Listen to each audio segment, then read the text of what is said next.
Oke, gantian ya Pak, Pak Agung. Saya baca ayat Anda sendiri nih. Mulai dari Yohanes 17:3 itu jelas sekali kata Yesus.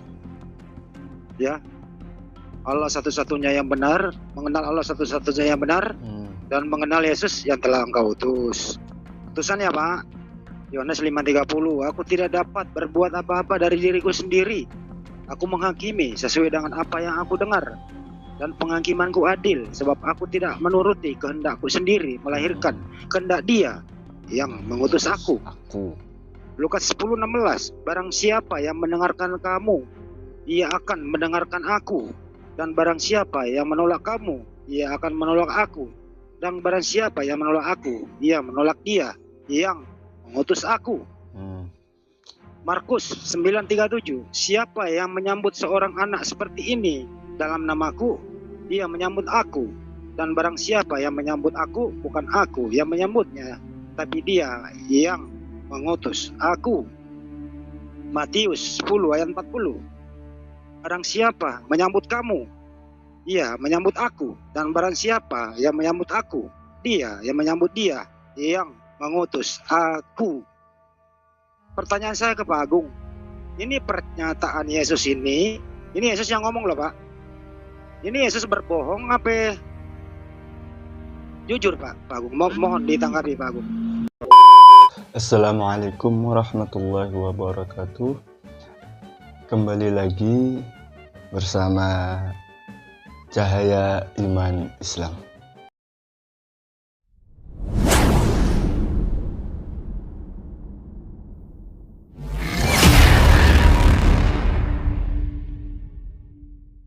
Alhamdulillah wa syukurillah ala ni'matil iman wal islam, as'aluka najata minan nar wal afwa 'indal hisab. Allahumma shalli ala sayyidina Muhammad wa ala ali sayyidina Muhammad kama shallaita ala sayyidina Ibrahim wa ala ali sayyidina Ibrahim wa barik ala sayyidina Muhammad wa ala ali sayyidina Muhammad kama barakta ala sayyidina Ibrahim wa ala ali sayyidina Ibrahim fil alamin innaka Hamidum Majid. Alhamdulillah, puja dan puji syukur atas kehadiran Allah Subhanahu wa Ta'ala yang telah memberikan kita kenikmatan yang tak bisa digantikan oleh kenikmatan di dunia ini, yaitu nikmat iman Islam. Salawat serta salam semoga tetap tercurahkan kepada junjungan kita semua, Nabi besar Nabi Muhammad SAW, para keluarganya, dan untuk para sahabatnya, dan untuk para umatnya, kita semua yang senantiasa menjunjung sunnah-sunnahnya hingga ila yaumil qiyamah. Amin ya rabbal alamin. Oke, kita lanjut lagi. Kita bisa bertemu lagi di part yang keempat. Buat teman-teman yang belum menonton part 1, part 2, dan part 3-nya, teman-teman bisa di sini.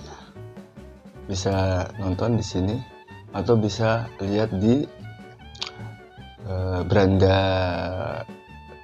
Cahaya Iman Islam. Nanti tinggal cari aja bila penasaran. Ini sudah part terakhir, insya Allah akan menonton video-video yang lainnya. Untuk saran menurut teman-teman, mereaction video apa lagi? Dan kalau ada rekomendasikan bisa tulis di kolom komentar, nanti saya coba cek. Kalau misalkan banyak requestnya, insya Allah saya akan buatkan video seperti ini dengan mereaksi atau menonton rekomendasi teman-teman semua. Oke, tak usah berlama-lama lagi, kita lanjut ke video part keempat. Tapi sebelum lanjut, saya himbau lagi buat teman-teman, jangan lupa untuk like, komen, dan subscribe-nya. Dan jangan lupa untuk meng-share video ini ke sosial media teman-teman semuanya. Dan jangan lupa untuk subscribe channelnya Abang Zuma. Nanti linknya ada di deskripsi. Teman-teman bisa cek aja, oke? Oke teman-teman, kita lanjut ke video keempat.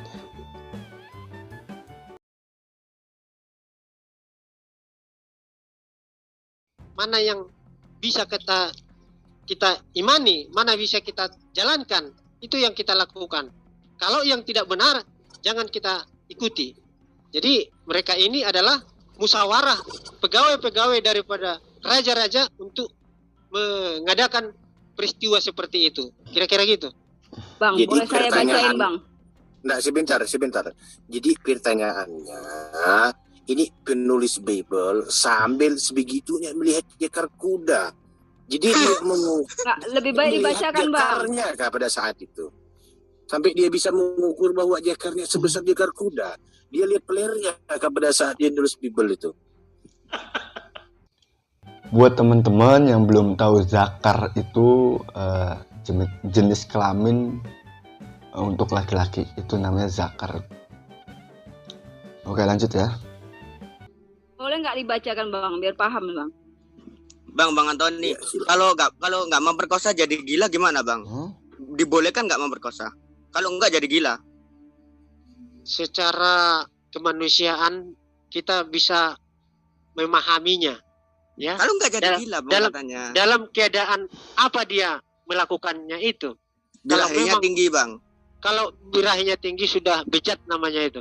Loh, kan katanya Kalau tadi hormonnya misalnya- tinggi, nggak apa-apa. Misalnya loh, ada Mbak. istrinya, Lah, tapi dia selingkuh.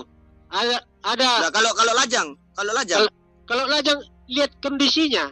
Kan ya, jangankan manusia biasa, dengar dulu. Jangankan manusia biasa, nabi-nabi juga banyak yang melakukan pelanggaran-pelanggaran. Dibacakan Tapi dulu itu. Tapi dimaafkan oleh Tuhan. Dipakai oleh Tuhan. Kalau memang semua manusia berdosa, semua manusia berdosa, tapi Tuhan akan memilih pada siapa dia mewahyukan, gitu. Jadi kalau jangan kita just bahwa hukum ini larang ini, tidak, ya, sesuai dengan keadaan, sesuai dengan kemampuan, sesuai dengan situasi dan kondisi. Dan kalau misalnya dia putus tapi tidak ada istrinya dan ada tekad di dalam dirinya akan bertobat, dia akan diampuni oleh Tuhan. Tapi Jadi pekerjaan intinya- itu tetap dilarang. Iya, tapi boleh, Bang, ya. Gila. Intinya ujungnya bertobat. Intinya Nah, tak itu. memperkosa. Tidak boleh. Tak Tidak memperkosa. Loh, kan katanya lihat kondisi gimana Iya. sih? Kok Jadi Kata boleh dan intinya tidak boleh beda. kesimpulannya, Kalau Biar boleh Pak, itu Heri berarti dulu. mengizinkan. Ini Kalau tidak Pak diizinkan, Heri. tidak boleh kan. Tapi kalau dia melanggar Biar oleh Pak karena Heri kebutuhan dulu, dia biar Pak. dan dia akan Antoni, mau datang kepada Tuhan, Tuhan akan Iya. mengampuninya. betul, saya sudah bisa tangkap kau punya penjelasan.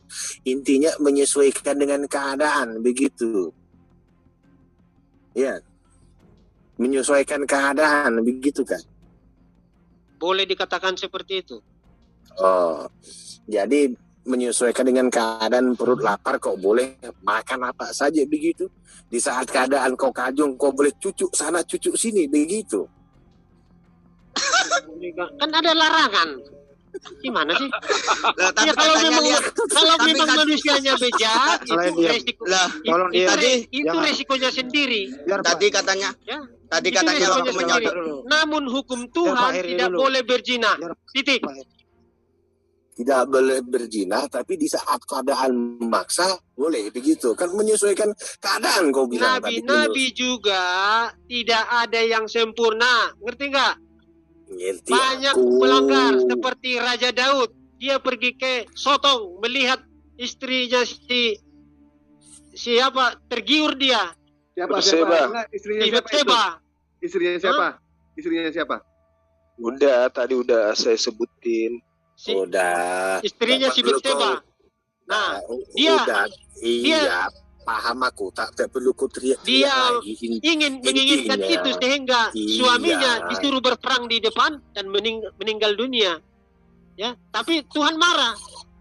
Tuhan marah kepada dia dan dia menyesal perbuatannya itu. Jadi Tony, kalau ada penyesalan di dalam perbuatan jahat, Tuhan akan mengampuni. Jadi Tidak begini. tidak apa? Intinya begini. Tidak ketat Intinya begini, menyesuaikan dengan keadaan di saat kau secara berbuat jahat, kemanusiaan. di saat kau berbuat jahat, di saat kau sodomi itu anjing, di saat kau sodomi Tak pula yang itu menyodomi anjing, kambing. tidak ada istilah menyodomi Ya, anjing itu udah ini itu di luar coba batas. Dewa, bacakan Dewa. Ya, Nah, itu sudah di luar jadi- batas. di luar Jadi kemanusiaan. cukup kau menyesal. Kita Cukup kau membicarakan menyesal. di sini di dalam kemanusiaan. Satu-satu bang, satu-satu bang. Ketika Kau udah Sodom dikasih dan waktu Gomora tadi. melakukan hal seperti itu, laki-laki sama laki-laki, perempuan sama perempuan, laki-laki ke binatang, binatang ke binatang. Itu di Sodom dan Gomora, makanya Tuhan Allah marah. Marah Tuhan, dibakarlah Sodom dan Gomora itu. Jadi Apa Tuhan, Sodom? Sodom dan Gomora. Si Lot, Nabi Lot. Belum lagi selesai aku ngomong, sudah kau cabar juga lah. Ya kalau kamu bilang bersekutu Santai, dengan anjing Bang. gimana? Bantai aja. Jadi begini saja, boleh saja kau berbuat dosa. Jadi di saat Tidak kau boleh nanti berbuat dosa. katanya Tidak boleh menyesuaikan, berbuat dosa. katanya kan menyesuaikan dengan keadaan. Asal nanti kau menyesal kembali kepada Tuhan, Tuhan ampuni. Begitu kau katakan tadi. Nah, bagaimana pula lah kau ini konsisten sedikit dong. Ya, buat teman-teman yang mungkin tidak tahu ini obrolannya tentang apa gitu ya. Buat teman-teman bisa klik di sini nih. Ini part 3-nya. Nanti biar nyambung gitu loh pembicaraannya gitu kok. Kalau langsung ke part keempat, nanti teman-teman bingung. Ini sedang ngobrolin apa gitu kan. Jadi kalau misalkan ini bisa langsung klik aja di atas ya. Teman-teman bisa klik aja di atas. Oke? Lanjut. Jangankan dihukum Tuhan, dihukum manusia, negara juga kalau pembunuhan secara berencana itu salah. Berat hukumannya. Tapi untuk membela diri bisa diringankan bebannya. Ngerti nggak? Tuhan itu seperti itu juga. Jadi maksudnya kalau birahi itu tidak berencana ya? Kadang-kadang nggak direncanakan. Dia berjalan, tiba-tiba ada yang dia lihat telanjang, baru kontak nggak rencana kadang-kadang.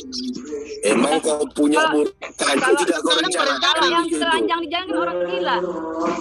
Terus Banyak mau sama bagaimana orang gila. Berarti yang ngerjain itu nggak juga yang gila juga. Suara lain ini masuk ini Chris. Aku ada kesempatan membuka mic-nya malah mengganggu ini. Iya maaf Pak, ada yang tadarusan soalnya. Tidak, tadi kan kata si ini Tony kalau kepepet misalnya birahi kan nggak disengaja lihat orang jalan-jalan. Siapa yang jalan-jalan telanjang kecuali orang gila?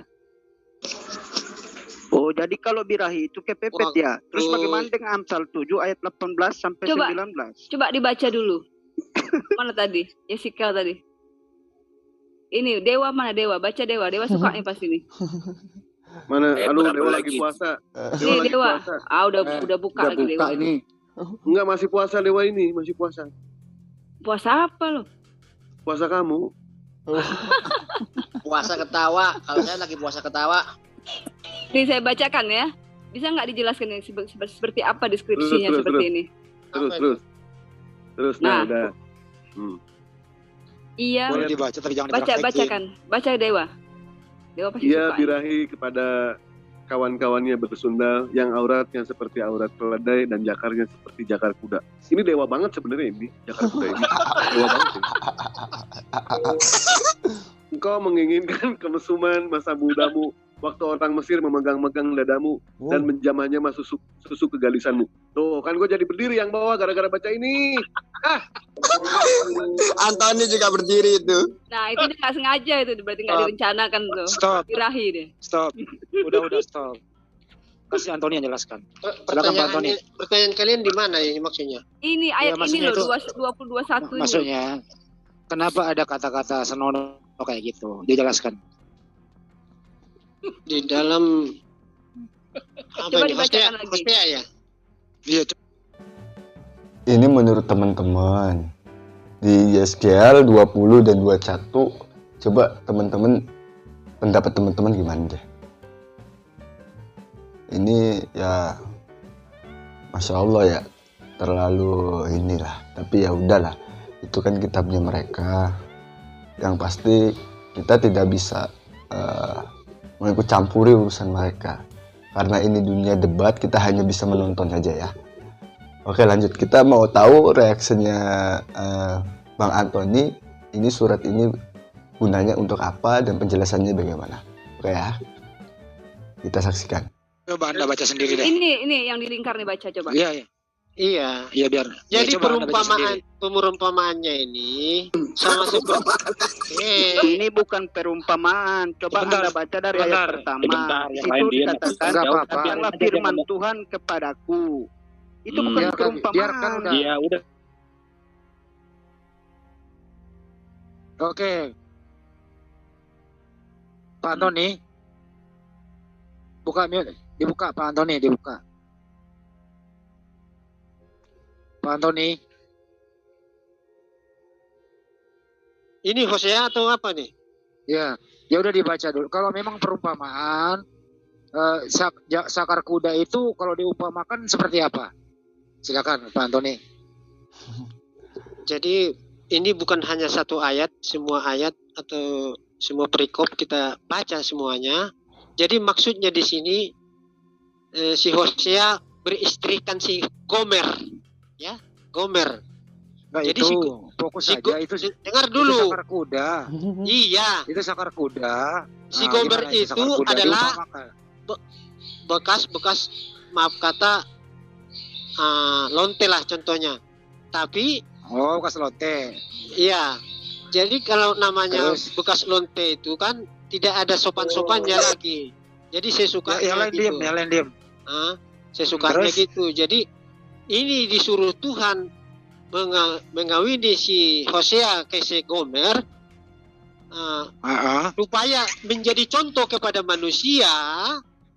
Walaupun bejat manusia itu sama seperti si istri si Hosea, tapi masih diterima oleh Tuhan. Itu maksudnya, itu tujuan ayat ini. Bukan oleh jagar, kuda apa segala macam gitu. Memang kelakuan manusia sangat bejat di mata Tuhan, tapi walaupun begitu bejat, Tuhan masih mau menerima manusia itu. Itulah artinya si Hosea masih menerima istrinya walaupun bejat. Kira-kira gitu. Jadi yang punya sakar kuda ini yang menggalau. Jadi yang punya sakar kuda menggauli lonte gitu. Kira-kira begitu, bukan? Istilahnya, bagaimana? Walaupun istilahnya gimana? Alat kelaminnya melakukan perzinahan di situ, ya namanya sebagai contoh. Itulah kelakuan manusia. Itulah kelakuan manusia. Tapi walaupun begitu bejat kelakuan daripada istri si Hosea ini, si Gomer ini, tetapi si Hosea masih mau menerima dia sebagai istri. Kayak gitu juga lah kita kepada Tuhan walaupun manusianya. Ini perumpamaan kepada kita. Walaupun bejat kita melakukan segala kesalahan dan dosa, Tuhan masih mau menerima kita sebagai umatnya. Kira-kira gitu maksudnya ayat ini. Itu lonte itu kan dipakai oleh sakar kuda. Menurut Anda itu lonte merasakan kenikmatan apa kesakitan? Kira-kira coba ceritakan. Seperti sakar kuda, bukan kudanya masuk ke situ, bukan. Gimana sih? Bukan. Dengerin baik-baik. Dengerin baik-baik pertanyaan. Kalau sakar kuda memang sakit, pasti robek. Pasti robek. Begini saya. Sebentar Bang Heri.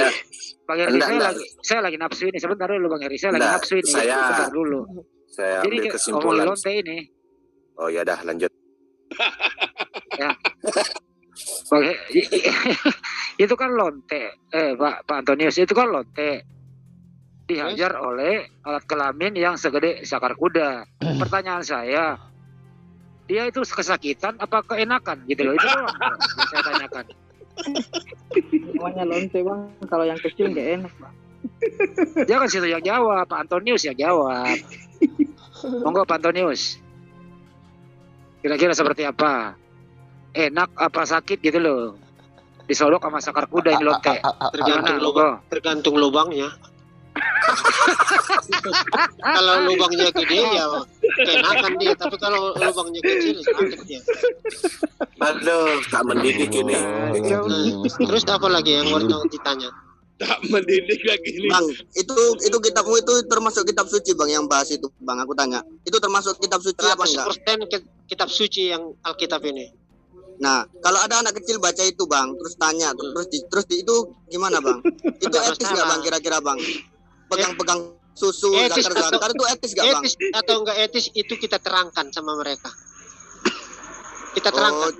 Ya, nanti kalau anaknya tanya itu kenapa susunya dipegang-pegang itu gimana? Boleh kita ceritakan. Yakin. Abang. Ya. Kalau Amsal 7. Contohnya kamu belajar biologi, semua kan belajar biologi itu firman Tuhan ya, Bang. Kalau misalnya kamu belajar biologi, kan semua alat kelaminmu juga kan dipelajari kan? Kira-kira gitu. Tapi sudah supaya besar, mengerti anak kecil. dan supaya nanti jangan salah gunakan, ya. Tapi tidak salah gunakan alat kelamin itu. Tahu nggak bang? Kembali ke topik dulu sebentar. Kembali ke topik. Pak Antoni, emang di zaman itu ada manusia alat kelaminnya segede cakar kuda? Menurut Anda ada apa enggak? Pengertian cakar kuda itu maksudnya bukan segede itu maksudnya itu dia hidup lah gitu. Oh, itu bang. Bagaimana? Maksud saya pertanyaan saya. Emang segede itu. Kita nggak tahu. Nggak pernah saya lihat. Iya. Nggak pernah saya lihat. Tadi Anda mengatakan kesakitan. Tergantung lubangnya. Iya. Astagfirullahaladzim. Jelas. Kalau dia masih perawan ya. Baik. Kembali ke topik. Kalau dia pulang TKW dari Arab nggak mampan lagi. Sebentar, pertanyaan. Kalau TKW dia pulang dari Arab karena punya barang orang Arab besar-besar. Ya.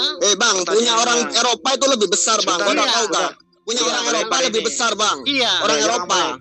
Benar. Jangan melebar. Pertanyaan selanjutnya, pemilik kelamin segede sakar kuda itu siapa menurut Anda? Waktu itu siapa namanya? Pemilik kelamin itu siapa bang? Bang Antonius. Ya, manusia lah. Siapa namanya nggak tahu? Saya nggak tahu. Tapi pemilik itu kan, jadi otomatis pemilik kelamin itu yang menggauli lonte ya, itu pasti ya.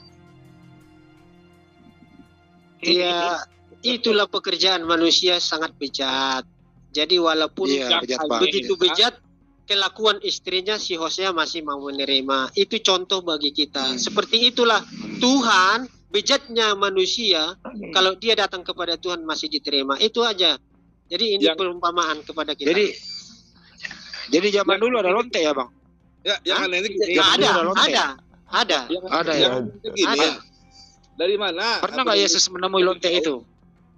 Ketika datang perempuan Samaria kepadanya, mau dilempari ketahuan melakukan zina, mau dilempari, datang kepada Yesus. Apa kata Yesus? Barang siapa yang tidak berdosa, dialah duluan melempari. Karena sadar mereka banyak yang berdosa, dia satu-satu mengundurkan diri. Datang Yesus. Yesus tahu nggak? Yesus tahu nggak? Tahu. Yesus tahu dia kalau lonte yang datang. Tahu dia. Tahu. Yesus juga tahu kalau lonte ini habis dihajar sama sakar kuda. Tahu dia. Tahu apa? Sampai di situ saya nggak tahu. Ya, yang penting dia melakukan zina. Adat istiadat di sana. Kalau melakukan dosa dibunuh. Penulis Bible tahu kalau zakat tahu ya. Dia tahu. Mandi atau ngintip lagi buang air. Ini pertanyaan ini yang aneh ini. Dari mana penulis Bible tahu kalau zakatnya sebesar zakar kuda? Ngintipnya itu anehnya. Itu makanya dari tadi kan itu yang saya kejar itu. Ini kan firman Tuhan. Katanya firman Tuhan kan harus valid. Dari mana penulis tahu jakar seperti jakar kuda coba? Boleh. Silakan Pak Antoni jelaskan itu. Di part kali ini kayaknya akan menggunakan sensornya banyak ini. Soalnya udah melebarnya jauh banget ini. Dari part 1 kan pembahasannya siapa Yesus menurut ibunya kan. Ini sudah melebar jauh banget, tapi ya sudahlah, bentar lagi selesai kok. Terakhir part kali ini. Dari mana penulis tahu? Ada sakar segede kuda gitu. Penulis dari mana? Apa dia buka celana dia lihat? Apa gimana gitu? Silakan. Dia kan hanya mengasumsi saja. Kalau langsung melihatnya enggak. Nah, Tapi saya ngomong dulu. Bisa aja kita contoh, maaf kata ya, maaf kata. Satu-satu bang, satu-satu bang. Ngomong dulu. Ini urusan Pak Heri nih. Berarti pengetahuan Anda tentang Injil masih sangat minim. Coba saya jelaskan maksudnya. Maksud daripada ayat itu, ini kan saya dulu Kristen Katolik ya. Saya juga pelajari itu ayat. Maksud ayat itu adalah pembelajaran kepada kita bahwa sebesar-besarnya dosa manusia, kalau dia mau kembali pada Tuhan, maka Tuhan akan menerimanya. Terkait masalah pertanyaan, apakah penulis melihat jakarnya sehingga dia menulis seperti jakar kuda, itu artinya diumpamakan seperti jakar kuda.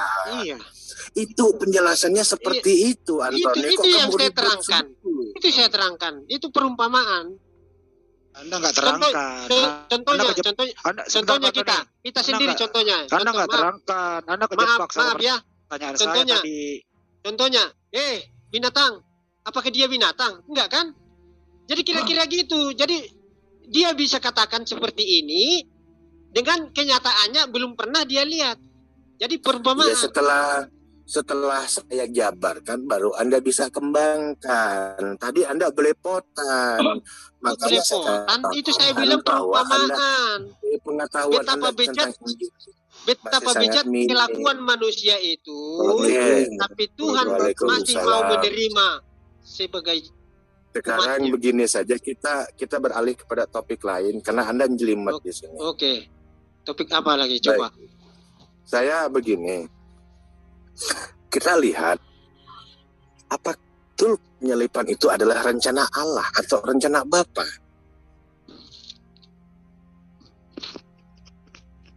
Kita TikTok aja.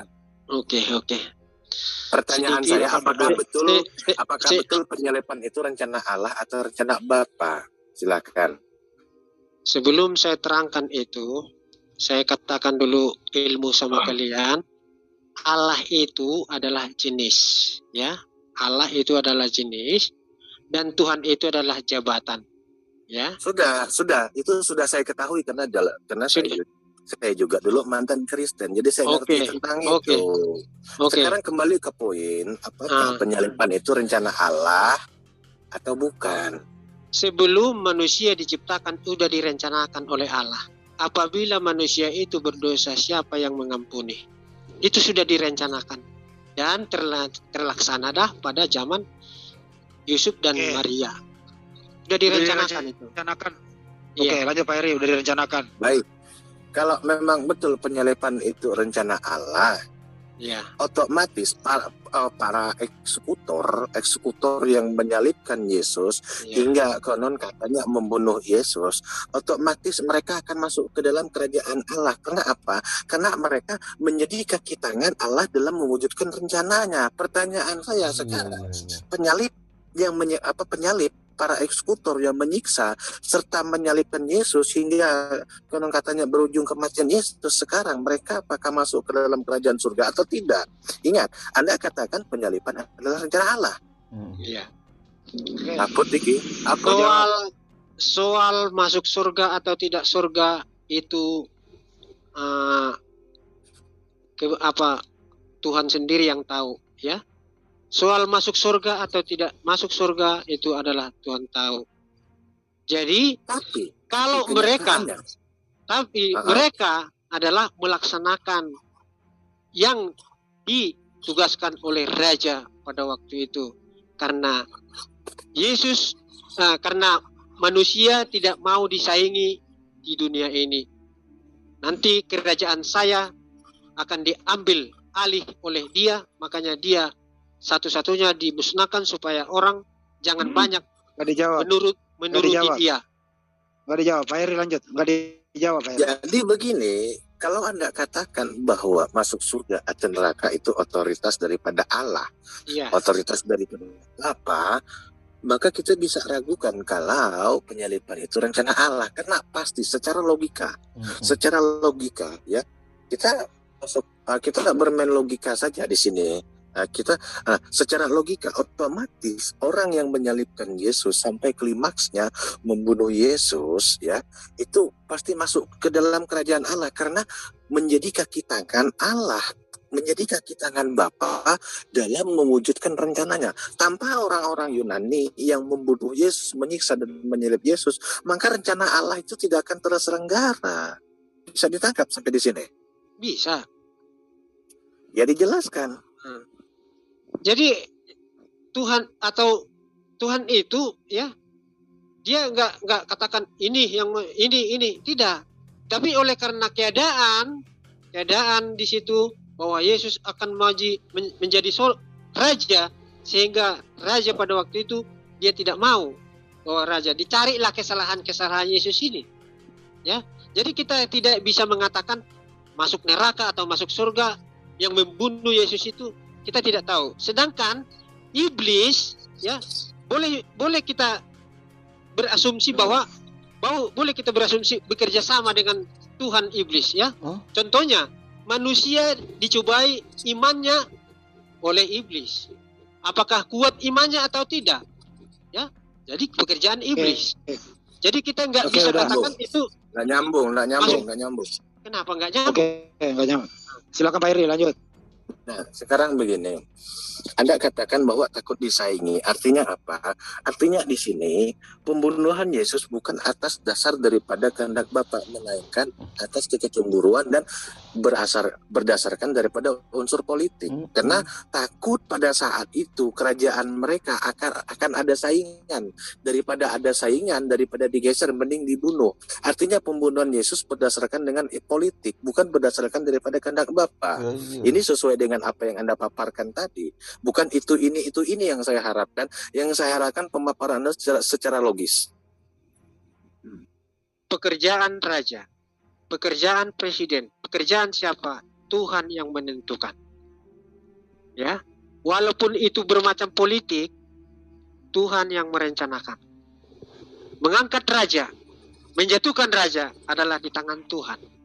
Jadi pada waktu itulah kemungkinan saatnya, ya, untuk menjadikan dan mewujudkan misi dan visi Yesus ke dunia ini, terjadilah itu.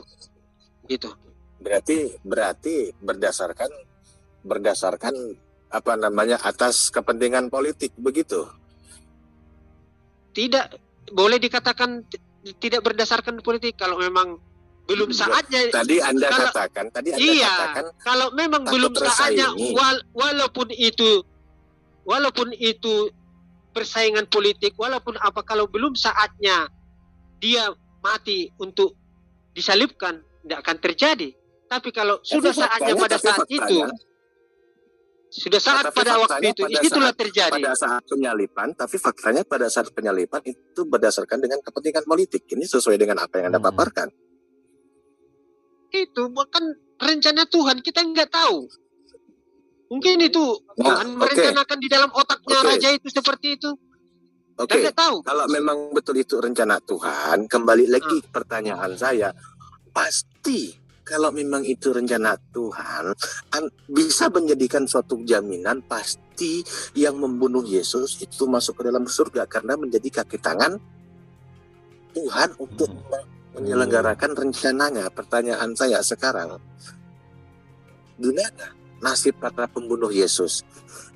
Di satu sisi mereka diasingkan, mereka diusir.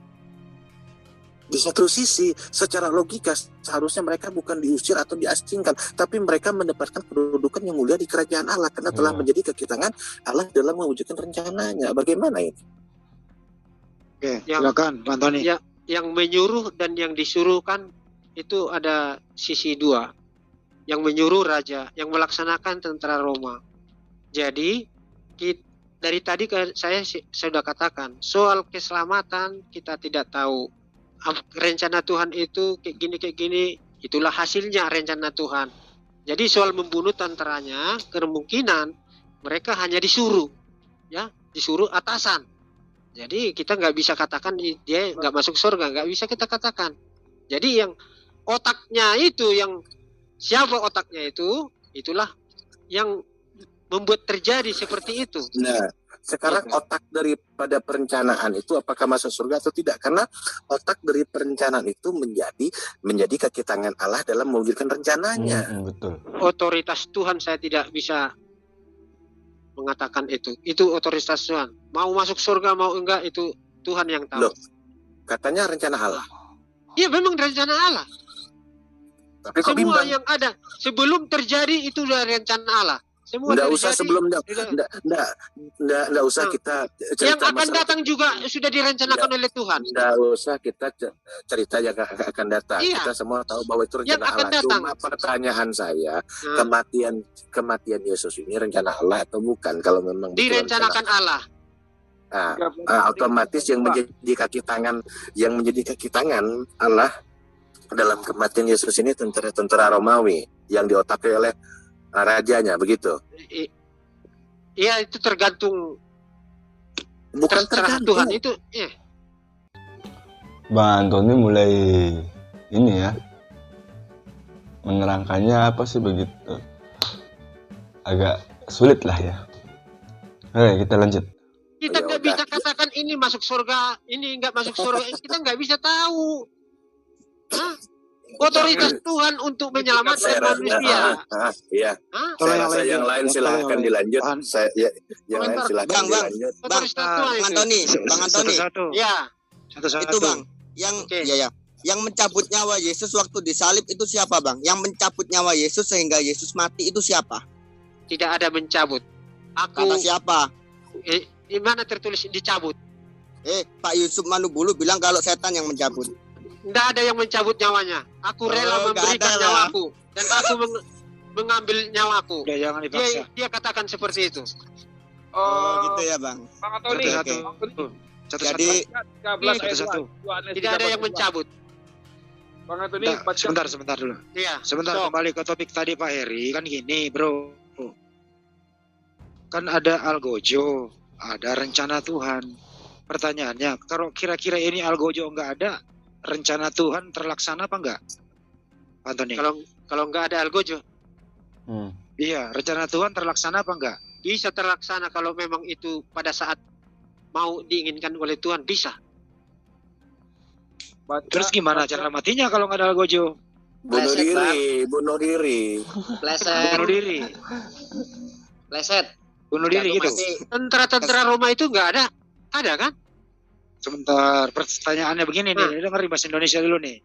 Kalau tidak ada algojo, artinya tidak ada yang membunuh Yesus. Apakah rencana Tuhan ini terlaksana apa enggak? Terlaksana. Terus Yesus mati. Sebentar. Terus cara matinya Yesus seperti apa kalau nggak ada algojo?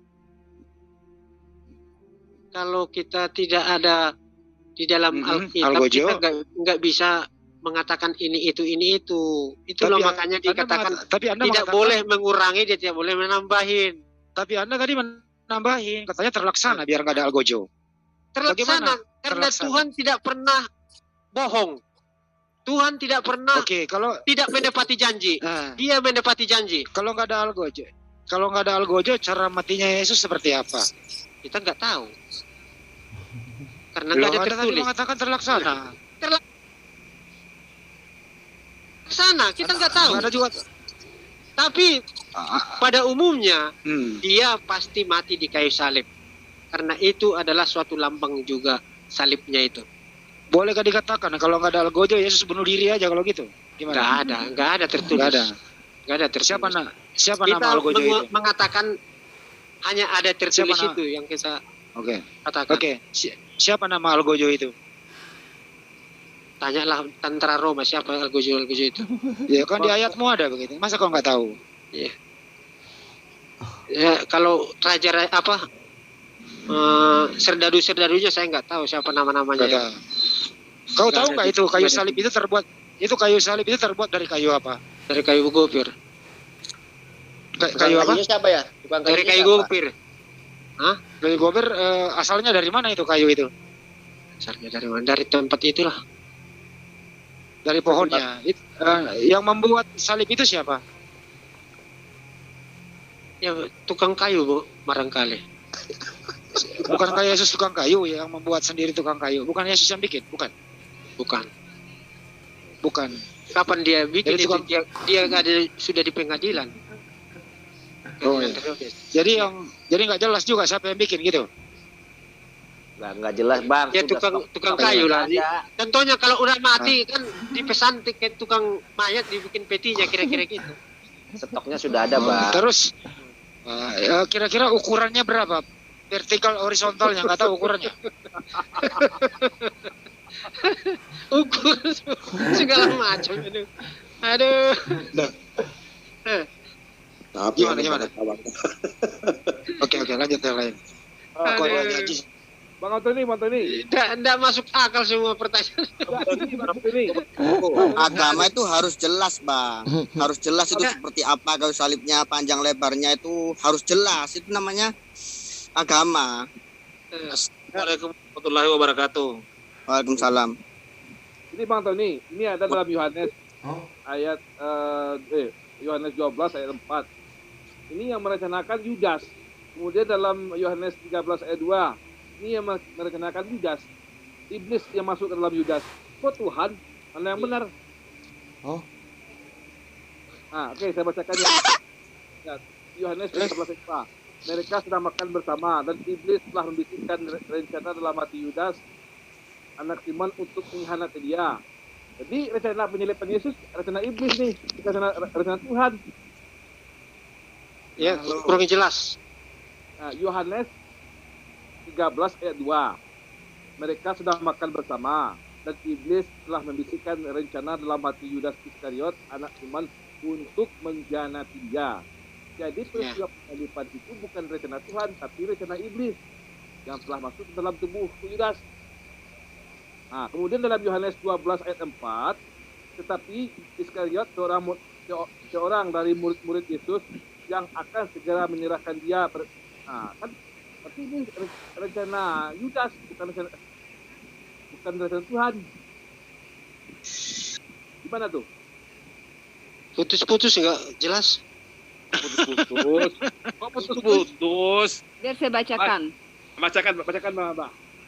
Mereka sedang makan bersama dan iblis telah membisikkan rencana dalam hati Yudas.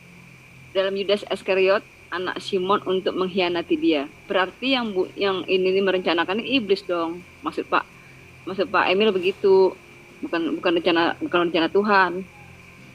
Nah, gimana, Bang? Yohanes 12 ayat 4 baca, Mbak. Yang tapi Yudas.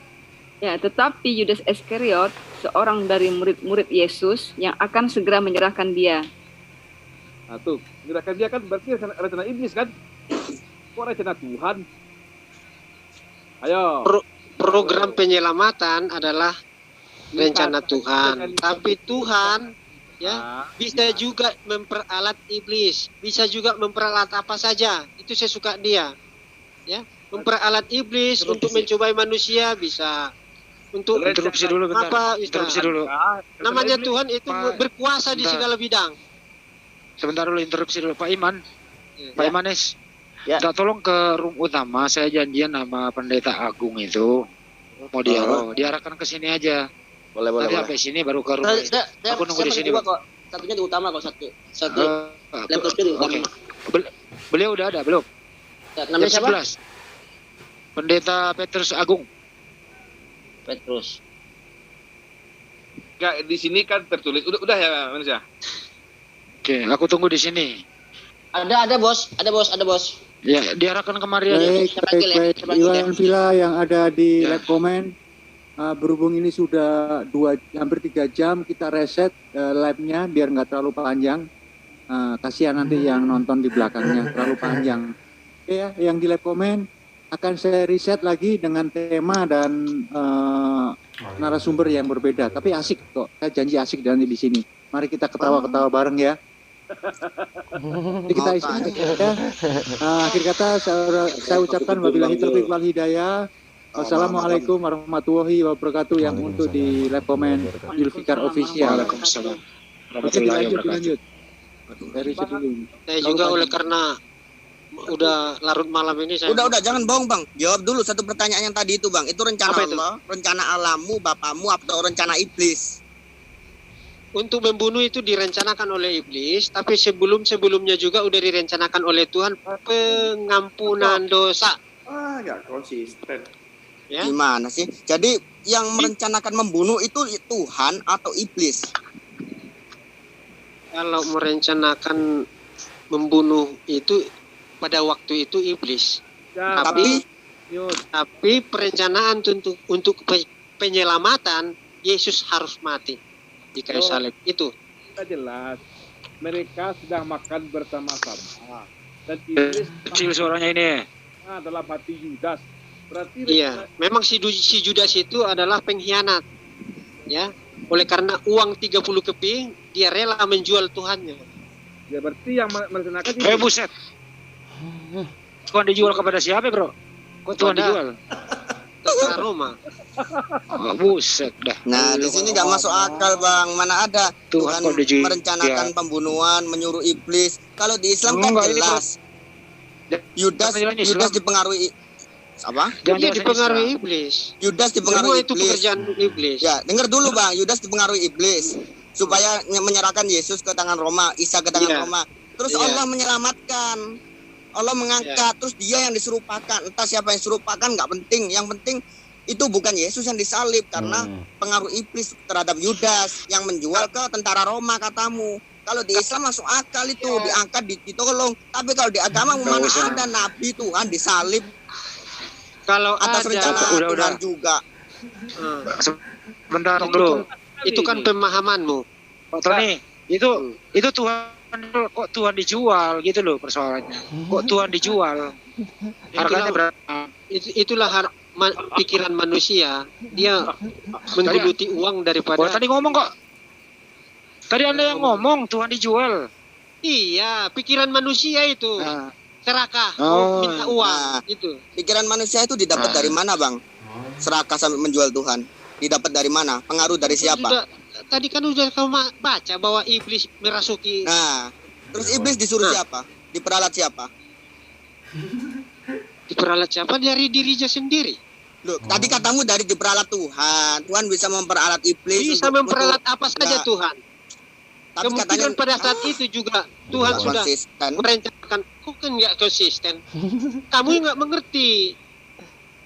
Bang, nih baca ya Yohanes 12 ayat 4. Tetapi Yudas Iskariot datang dari murid-murid Yesus akan segera menyerahkan dia.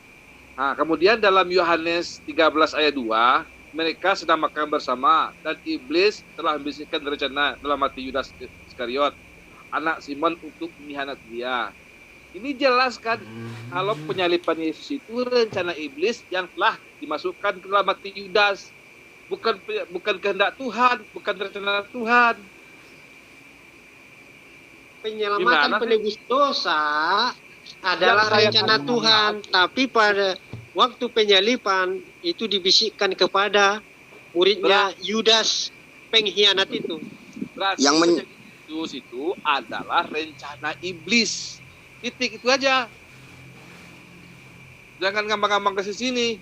Bukan penebus dosa, rencana penyalipan Yesus adalah rencana penebusan dosa sudah diadakan Tuhan sebelum terjadi itu.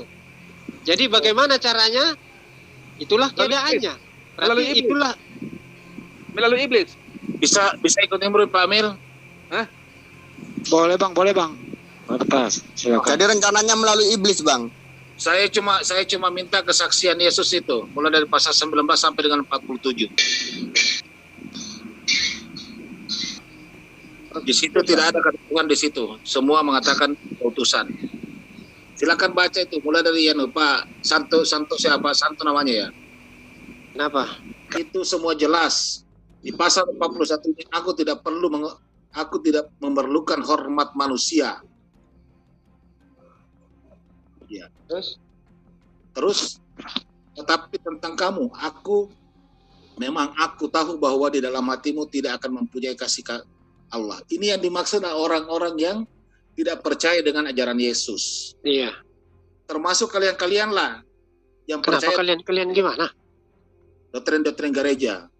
Karena kita membaca kitabnya. Di sini ada dikatakan, kamu menyelidiki kitab-kitab sebab aku sebab kamu menyangka bahwa olehnya kamu mempunyai hidup kekal. Tetapi walaupun kitab-kitab suci itu memberikan kesaksian tentang aku, bahwa dialah sebagai seorang utusan, kalian tidak percaya dengan itu.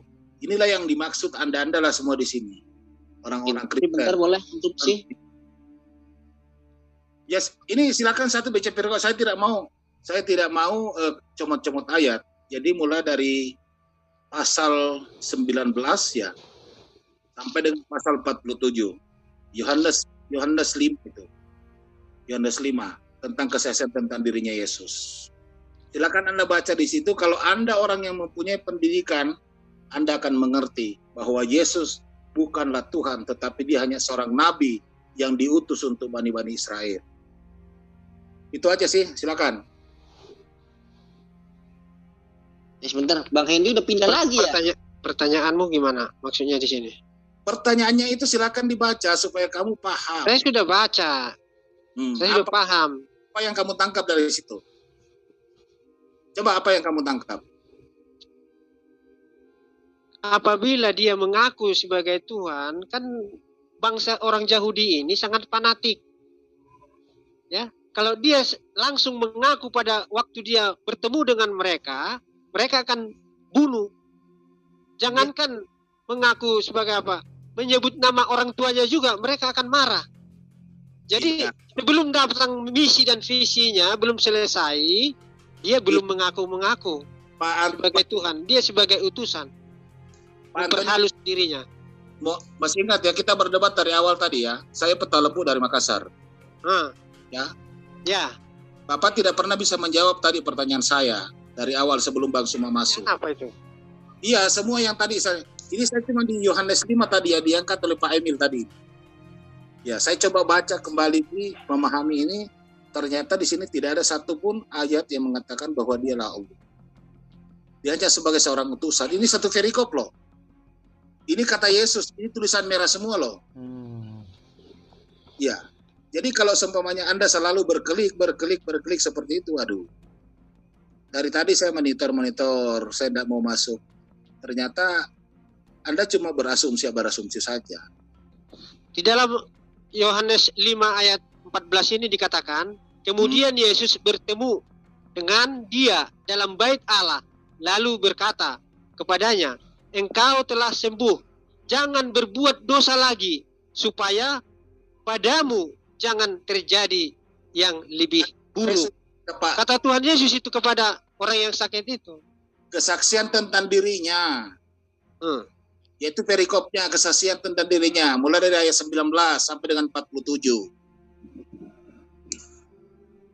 Itu jelas itu. Kesaksian tentang diri Yesus. Sekaitan dengan pertanyaan tadi Bang Suma.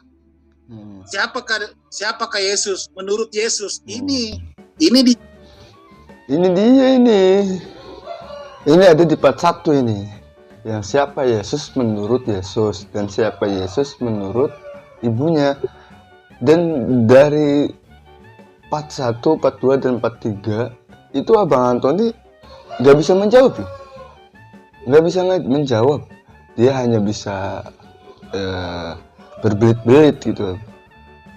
Makanya abang ini sampai bilang kan, saya mengikuti dari awal sampai sekarang. Itu kamu nggak bisa ngejawab, itu hanya berasumsi. Dan intinya di sini ya sudah ya.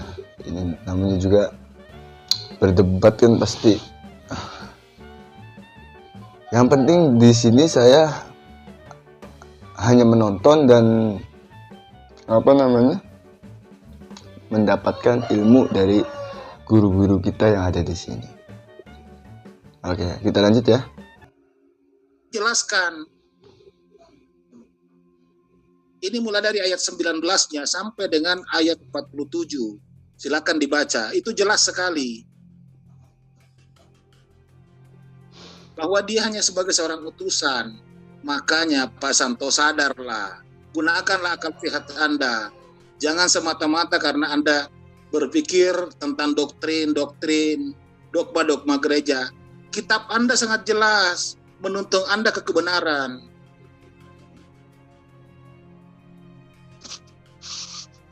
Saya sekali lagi saya mohon maaf, saya tidak bermaksud untuk mempengaruhi atau tapi saya mengajak untuk berpikir rasional. Silakan berpikir rasional. Jelas ini ayatnya semua.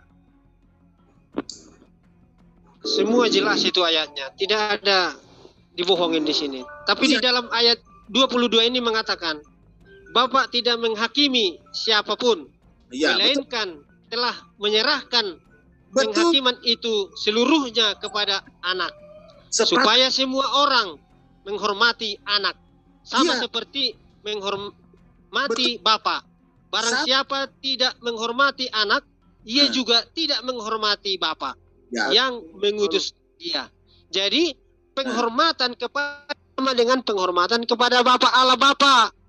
Ya, salah, tidak salah. Iya, kenapa? Iya memang tidak salah. Jadi kalaupun dia katakan seperti itu, dia tidak akan tidak menyombongkan diri, dan pada waktu itu juga dia belum selesai misi dan visinya yang dia kerjakan di dalam dunia ini.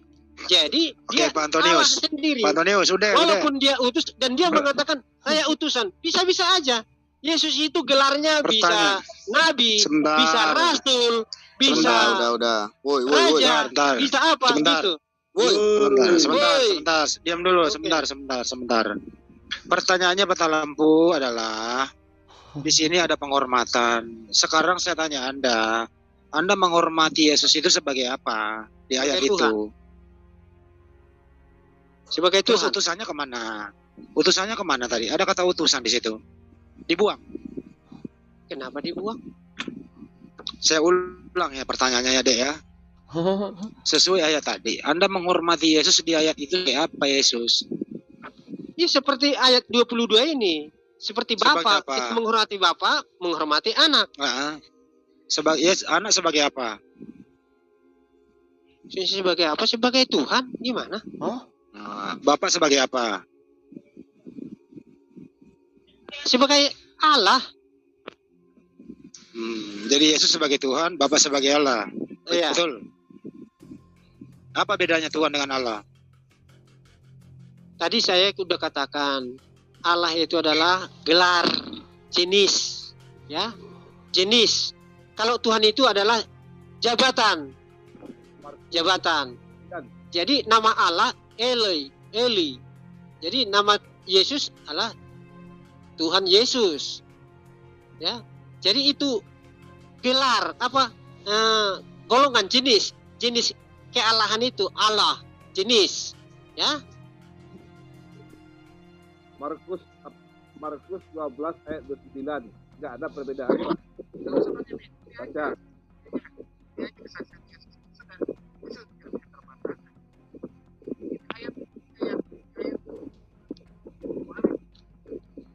Hanya nggak keluar. Halo. Markus 12 ayat 29. Noise. Suaranya nggak ada suara. Suaranya nggak ada suara. Bang Hendi, itu pendeta agung udah ada Bang Hendi? Iya, oke. Ya, si Tony ini asumsi aja. Apa-apa. Gimana? Selamat malam Pak Agung.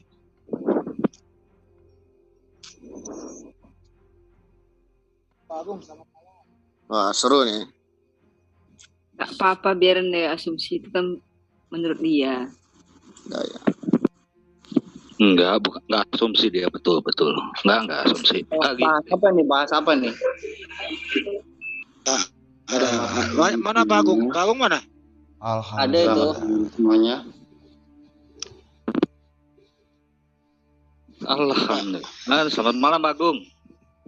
Ada Bang Hendi tuh. Selamat malam Pak Agung. Tadi bahas apa ribut sampai gitu? Bukan ribut. Topiknya Pak Agung dari tadi sore pengen dialog sama saya. Temanya siapakah Yesus itu? Tuh. Dia sendiri yang ajuin tema. Ya. Sebenarnya sih ya 10 menit kelar ini kalau jujur. Bentar Bang Hendi. Tolong rekan-rekan yang tidak berkepentingan di mute dulu ya, biar nggak noise. mute mandiri, silakan. Lanjut Bang. Ya, silakan Pak Agung. Monggo Pak Agung. Terima kasih buat kesempatannya. Sesuai di sini ada teman dari Kristen lagi ya. Namanya Pendeta Petrus Agung. Nah, ini Abang Antoninya kayaknya suruh udahan dulu atau di in dulu mungkin ya. Oke, kita lanjut, bentar lagi mau selesai. Dan kenapa saya memilih tema seperti itu? Karena banyak orang tidak mengetahui ya, bukan kita saja ya, banyak orang, saya katakan banyak orang tidak mengerti tentang siapa Yesus itu. Ya, kita pahamilah siapa Yesus itu menurut kitab masing-masing, dan jangan berasumsi dan jangan menghujat ketika tidak paham tentang siapa Yesus itu. Betul begitu, Bang Hendra? Oke, baik. Assalamualaikum warahmatullahi wabarakatuh. Saya Handi. Tadi sore Pak Agung mau dialog dengan saya. Beliau sendiri yang topik Yesus itu siapa? Saya sendiri sih sebenarnya nggak siap-siap saja.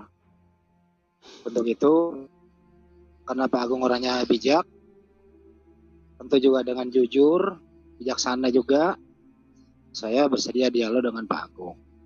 Menurut saya, Yesus itu adalah utusan selama hidup di dunia ini 33 tahun. Kenapa saya mengatakan utusan? Karena Yesus sendiri yang berkata seperti itu. Saya lebih percaya daripada omongan Yesus daripada omongan orang-orang di luar daripada Yesus.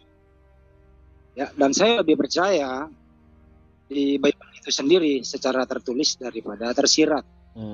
Banyak sekali ayat di Bible menerangkan kalau Yesus itu utusan. Contoh yang paling sederhana itu ada Yohanes 17:3, ada Yohanes 5:30 dan lain-lain. Jadi saya Hadi dengan tegas sekali lagi menyatakan bahwa ini sebagai pengantar ya, Yesus itu hanya utusan. Semoga Pak Agung bisa mengerti apa yang saya ucapkan. Dan mohon juga Pak Agung habis saya ini, Pak Agung silakan buktikan apakah Anda setuju dengan saya kalau Yesus utusan atau seperti apa. Monggo Pak Agung. Ya, menurut saya di dalam kitab saya pelajari, bukan omongan dari siapapun ya. Menurut saya Yesus itu adalah Tuhan. Ya. Kenapa saya bisa mengatakan demikian? Karena di dalam Alkitab sendiri juga mengatakan demikian. Tapi yang saya baca, Yesus di sisi lain di dalam kitab Anda juga mengatakan Yesus adalah utusan. Nah, saya menghargai kitab Anda dan saya juga sangat paham bagaimana kitab Anda memahami Yesus seperti apa. Beda ya, beda dengan saya. Pemahaman saya tentang Kristus itu seperti apa. Dan di dalam Alkitab juga banyak ya, Bang Andi ya.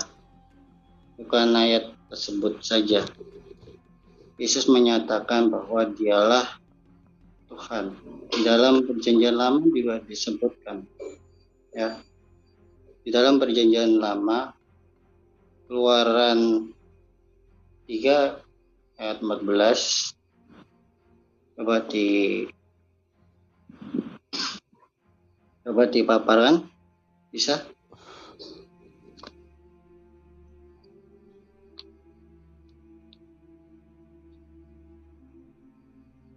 Ya,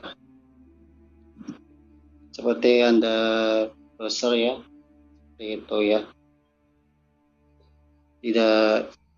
Tidak semua ya tidak mengerti ya bahwa siapa Yesus itu. Sebelumnya kita ketahui ya Yesus itu siapa. Yesus itu di dalam Alkitab itu adalah Roh Tuhan sendiri yang menjelma menjadi manusia. Itu yang saya petik di dalam Alkitab. Karena di Alkitab juga dijelaskan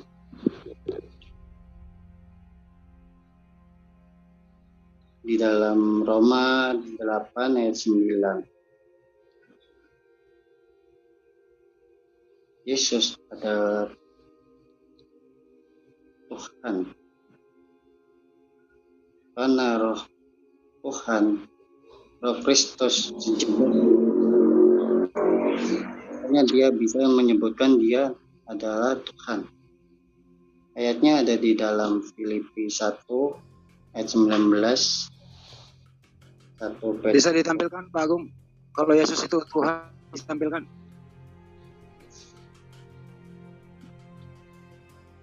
Wah, dibantu atau dibantu aja. Ayatnya berapa nanti dibantu. Ya. Bisa dibantu tarikan ayatnya karena saya pakai ya ayat berapa ya, jadi saya membahas tentang Yesus Kristus di dalam ayat Yohanes Keluaran 3 ayat 14. Keluaran 3 ayat 13.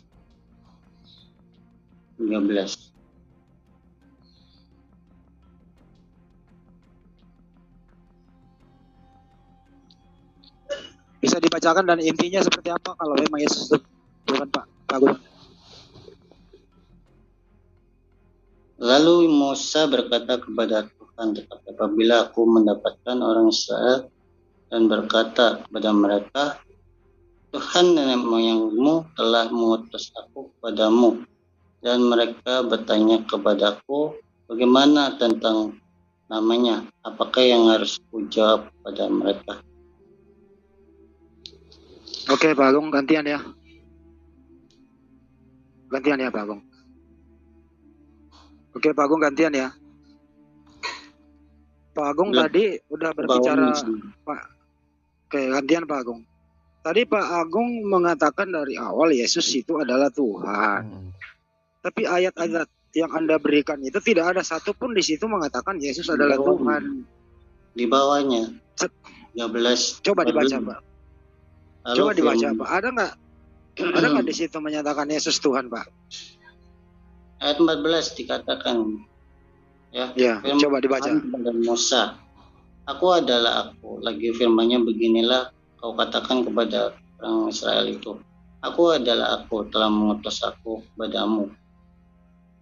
Itu disebut bahwa di situ disebut Yesus. Di mana ada Yesus di situ Pak? Namanya Yesus? Gak ada Pak nama Yesus di situ. Kan jelas. Tidak ada Pak. Baik, kegantian ya Pak Agung. Saya baca ayat Anda sendiri nih. Mulai dari Yohanes 17:3 itu jelas sekali kata Yesus. Ya. Allah satu-satunya yang benar, mengenal Allah satu-satunya yang benar, dan mengenal Yesus yang telah Engkau utus. Utusannya Pak, Yohanes 5:30, aku tidak dapat berbuat apa-apa dari diriku sendiri. Aku menghakimi sesuai dengan apa yang aku dengar. Dan penghakimanku adil, sebab aku tidak menuruti kehendakku sendiri, melahirkan kehendak Dia yang mengutus aku. Lukas 10:16, barang siapa yang mendengarkan kamu, ia akan mendengarkan aku. Dan barang siapa yang menolak kamu, ia akan menolak aku. Dan barang siapa yang menolak aku, ia menolak Dia yang mengutus aku. Markus 9:37, siapa yang menyambut seorang anak seperti ini dalam namaku, dia menyambut aku. Dan barang siapa yang menyambut aku, bukan aku yang menyambutnya, tapi dia yang mengutus aku. Matius 10 ayat 40. Barang siapa menyambut kamu, dia menyambut aku. Dan barang siapa yang menyambut aku, dia yang menyambut dia yang mengutus aku. Pertanyaan saya ke Pak Agung, ini pernyataan Yesus ini Yesus yang ngomong loh Pak. Ini Yesus berbohong apa jujur Pak Agung? Mohon ditanggapi Pak Agung. Sebenarnya di dalam Alkitab itu banyak ya. Yesus bukanlah utusan saja. Dia juga Tuhan ya. Di dalam Tapi Anda sebentar Pak Agung. Tapi Anda menyetujui tadi yang ayat yang saya bacakan itu, apa Anda setuju apa Anda membantahnya? Kenapa di ayat tersebut mengatakan diutus? Karena Yesus adalah manusia, dan makanya dia disebut diutus. Supaya apa? Supaya banyak manusia yang terselamatkan. Nah, pertanyaan saya Pak Agung kembali ke topik. Itu ayat yang saya bacakan tadi, itu Yesus berbohong apa Yesus jujur mengatakan dirinya utusan? Tidak seperti itu. Itu kan seperti apa, Pak? Itu kan Anda mengambil satu ayat saja kan. Woi, 4 ayat, Pak. 5 ayat. Saya pakai 5 ayat. Iya, itu satu-satu. Kelimanya itu adalah ceritanya satu-satu. Situ 5 itu ayat. Iya, saya paham. 5 ya. Yang Anda bacakan itu 1 ya kan? Kok 1? Yohanes, Lukas, Matius. Iya, saya paham. Iya. Sengaja saya ambil kepada berbagi supaya Anda ada perimbangan gitu loh Pak. Ada perimbangan gitu. Jadi kalau Anda ini berarti Anda membantah semua itu gitu loh. Silakan kalau Pak. Kalau Anda seperti itu, tapi tidak membacanya secara selesai ya, itu tidak bisa. Saya rasa tadi saya baca ayat secara utuh loh Pak. Saya nggak potong loh. 1 ayat loh Pak. Iya. Selesai loh Pak. Bukan 1 ayat saja, ya kan? Oke, terus gini Pak Agung. Terus ayat apa yang Anda pakai untuk membantah ayat itu kalau Yesus Tuhan? Sedangkan Yesus mengatakan dirinya utusan. Pertanyaannya sekarang, Anda pakai ayat apa membantah ayat itu? Silakan. Ya. Memang di ayat tersebut dijelaskan diutus. Tetapi di ayat selanjutnya ya, di ayat yang lain mengatakan dialah Tuhan ya. Di mana ayatnya Pak? Dialah Tuhan. Ayat berapa Pak? Dibantu admin sebelum ke situ ya. Ya ke situ aja Pak, yang lama-lama. Anda tahu siapa? Anda tahu apa? Udah Pak Agung yang terhormat, silakan tampilkan ayatnya membantah ayat itu kalau Yesus utus.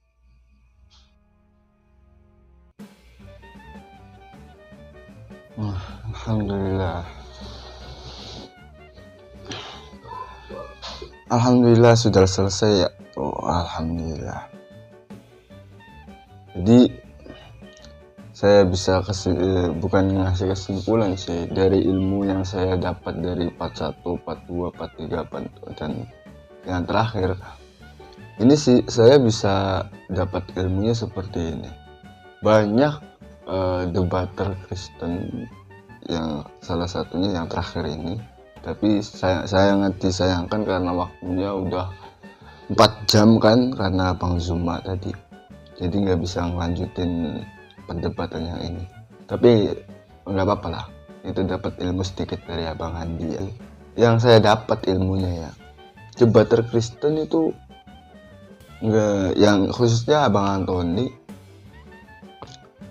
nggak bisa menjawab yang pertama itu. Dari part pertama, part 2 sampai ke yang terakhir ini, Abang Antoni nggak bisa ngeluarin dalil siapa Yesus menurut Yesus dan siapa Yesus menurut ibunya, karena ibunya itu orang yang paling terdekat kan. Dan Abang Antoni satu pun tidak bisa menjawabnya. Saya bersyukur menjadi seorang muslim, saya bangga menjadi orang Islam, karena di Al-Imran ayat 18 itu mengatakan inna dina indallahil Islam, agama yang diridhai oleh Allah yaitu ya hanyalah Islam. Dan saya sangat bersyukur sekali, sangat alhamdulillah wa syukurillah ala ni'matil iman wal Islam. Itu nikmat yang tidak bisa digantikan oleh apapun, karena karena membawa imanlah kita bisa mencapai surganya Allah. Amin ya rabbal alamin. Mungkin part ini sudah selesai pembahasannya dan mungkin akan dilanjutnya ke perdebatan yang lain. Buat teman-teman yang ada rekomendasikan untuk menonton video perdebatan, teman-teman bisa bagi di kolom komentarnya ya. Nanti saya akan coba respon teman-temannya dengan video. Mungkin itu saja dari Cahaya Iman Islam. Semoga bermanfaat ilmunya dan semoga bisa diambil hikmahnya dari hasil perdebatan dari pertama sampai terakhir ini. Semoga ikhwan fillah tidak bosan untuk menonton video-video dari Cahaya Iman Islam. Baiklah, cukup. Billahi taufik wal hidayah. Wassalamualaikum warahmatullahi wabarakatuh.